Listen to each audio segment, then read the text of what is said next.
Hi mga kasari! Welcome back po sa aking YouTube channel. My name is Jeniteng Idago, Introvert X Extrovert. Please don't forget to hit like and the subscribe button below.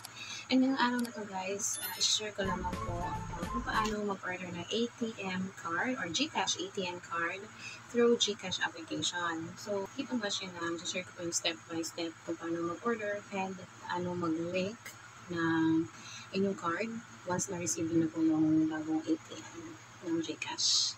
Thank you!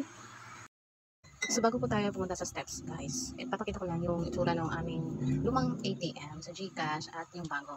And reminder lang po, dapat naka-fully verified po ang yung GCash account para po makapag-apply tayo ng ating GCash card.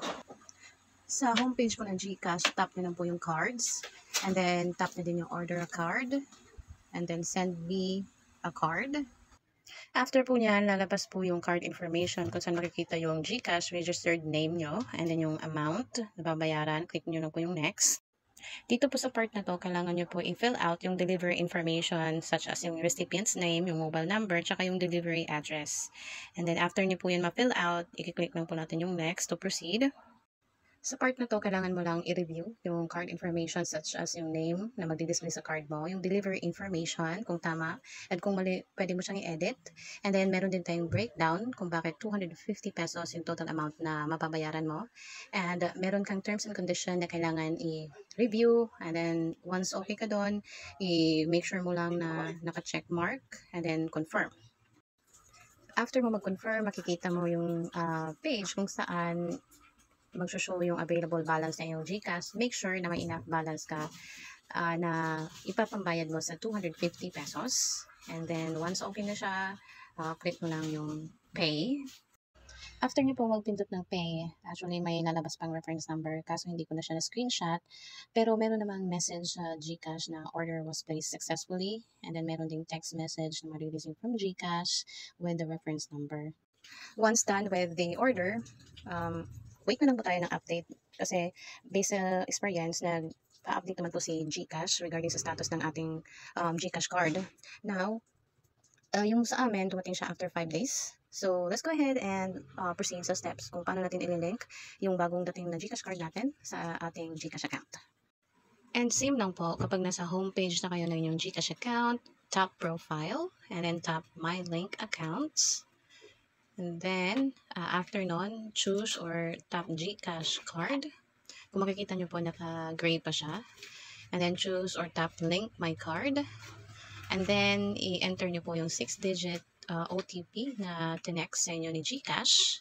And then, enter the last 4 digits of card and also the virtual account number. So, makikita nyo po ito sa likod ng inyong card mismo. Iba po yung card number sa virtual account number. As what you can see sa sample natin sa left side. And then, once successful, may message dito that your GCash card is now linked and kailangan mo mag-nominate ng 6-digit PIN. Kindly make sure po na i-take note or tandaan yung PIN na sinit nyo dito dahil itong 6-digit PIN na to ay yung PIN na gagamitin nyo every time na magtatansa kayo sa ATM machine using this card. And then, after mo i-click yung next, there will be a message na successfully linked na ang inyong card. And kung gusto nyo makita or ma-confirm kung successfully linked na ito, you just have to go back to profile and then tap my linked accounts. And makikita nyo yung difference nung before and after we linked an account kasi may picture na ng Visa card doon sa left side while the other one, the picture is naka-gray lang siya. So that means active na yung account. And once you tap GCash card, makikita nyo on the next screen na there is an active Visa card ending in 0983 for this account. So that's it guys. Sana may natutunan po kayo sa video na to. And if you want to try, go ahead and proceed na po sa kahit anong ATM machine and try to withdraw the balance in your GCash account.